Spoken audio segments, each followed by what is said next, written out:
I'd like to say good afternoon to all the sisters and brothers here at the house of Jacob, and welcome to any of our visitors. Today, sisters and brothers, we're going to deal with a lesson I titled, The Judgment of God, Good and Evil. And the reason I chose this lesson, sisters and brothers, because when you mention the word of God to people and tell them how you serve God, and tell them why you serve God, they don't respect that. You tell people that you serve God because you are scared of him. That is one of the first things. I say, I'm scared of God. That is one reason why I serve God.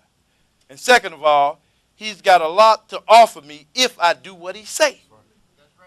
And what he hate. I mean a lot. And we do not deserve what he got to offer us. We do not.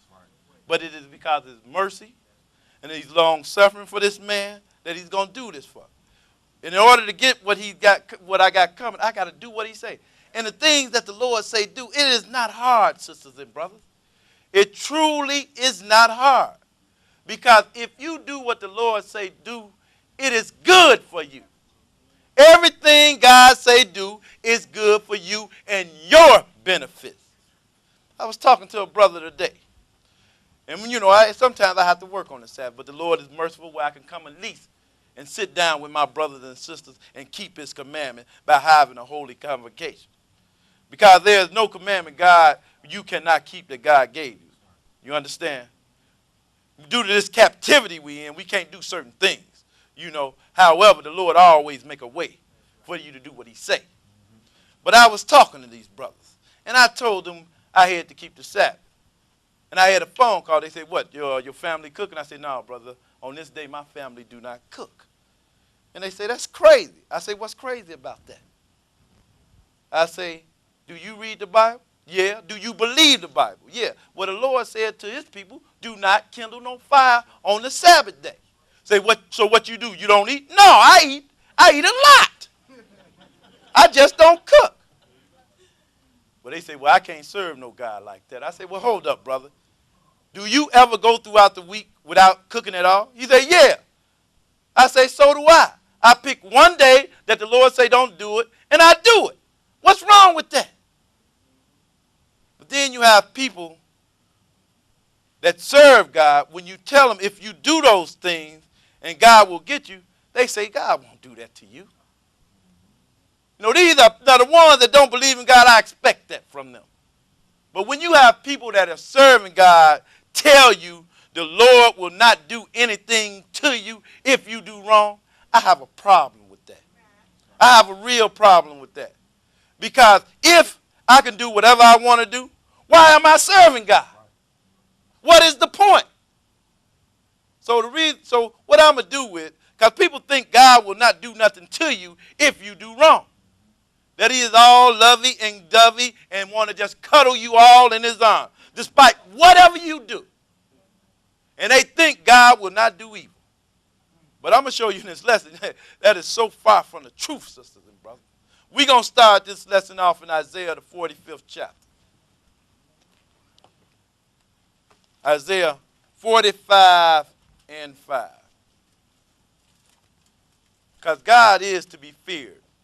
And when you fear your God, sisters and brothers, you're going to do what he say. I don't care what you say. I feared my parents because I knew if I did not do what they say, they would hurt me. So now, why wouldn't I serve the God of all spirits even better than that? And fear him more worse than my parents. Isaiah 45, and we're going to pick it up at verse 5. Isaiah 45 and 5. When you get there, Brother Ray, you go ahead and read.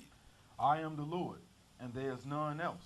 There is no God beside me. And there is no other God beside the God of this Bible.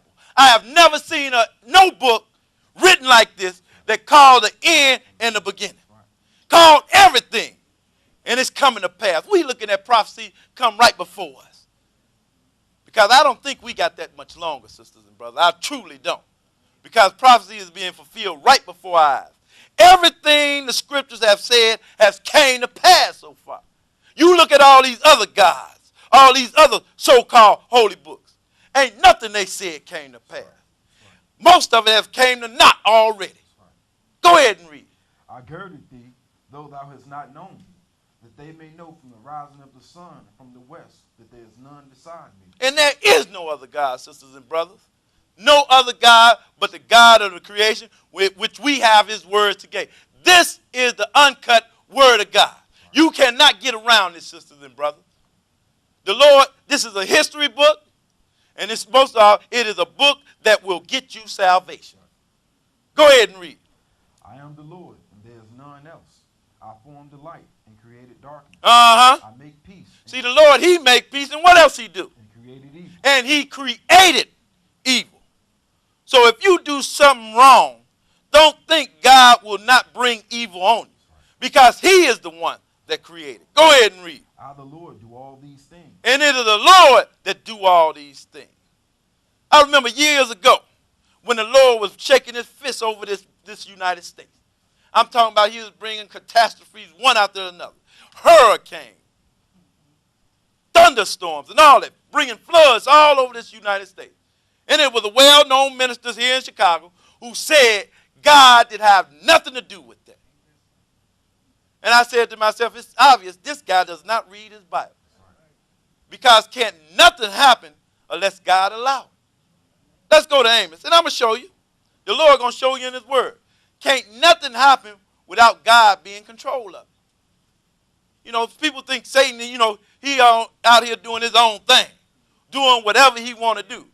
That's not so, sisters and brothers. Danny did a lesson on that last week. Satan got to have permission to do whatever he's going to do. And if the Lord do not want something to happen, it will not happen. You know why? Because he's God. And that's who I'm trying to get like. Because I'm telling you, if you fear God and do what he say, that is what you're going to become. And I mean what I say. You're going to become in the God family, sisters and brothers. And that is why I serve God. Because, he, like I said earlier, he has a lot to offer. And I got to have it. And I know the only way I'm going to have it is being obedient to his word. There's no way to get through that. You have to be obedient. Amos 3:1. Amos 3:1. When you get there, brother, go ahead and read. Hear this word that the Lord has spoken against you, O children of Israel, against the whole family which are brought up from the land of Egypt, saying, you only have I known of all the families of the earth. Therefore, I will punish you for all your iniquities. And that is why the Lord is angry, Israel. The Lord met with Israel personally. He chose this people. And all they had to do was what he said. That is why we are getting beat down today as a people. Because of the sins of our forefathers. But if you want to find any grace with God, you just turn back to your God. And he'll have mercy on you. Go ahead and read. 3. Can two walk together except they be agreed? And you know you can't walk with nobody unless you agree. If you or somebody do not agree with it one another, y'all can't walk together. Y'all be fighting down the street. So the only way y'all going to walk together is you have to agree. Go ahead and read. Will a lion roar in the forest when he have no prey? Mm-hmm. Will a young lion cry out of his den if he have taken nothing? Go ahead. Can a bird fall in a snare upon the earth where no gin is for him? Shall one take up a snare from the earth and have taken nothing at all? Go ahead. Shall a trumpet be blown in the city and the people not be afraid? And I'll give you a fine example of that. Let them sirens come on in the city. You will be afraid as ever. Every time I hear them sirens and they ring long, I'll be scared. Just like when the Lord came down on this earth, he blew the trumpets. Everybody around there were scared. Go ahead and read, though. And shall there be evil in the city, and the Lord have not done it? Now, can any evil come on the city, and the Lord did not do it? See, it's obvious that minister didn't read this.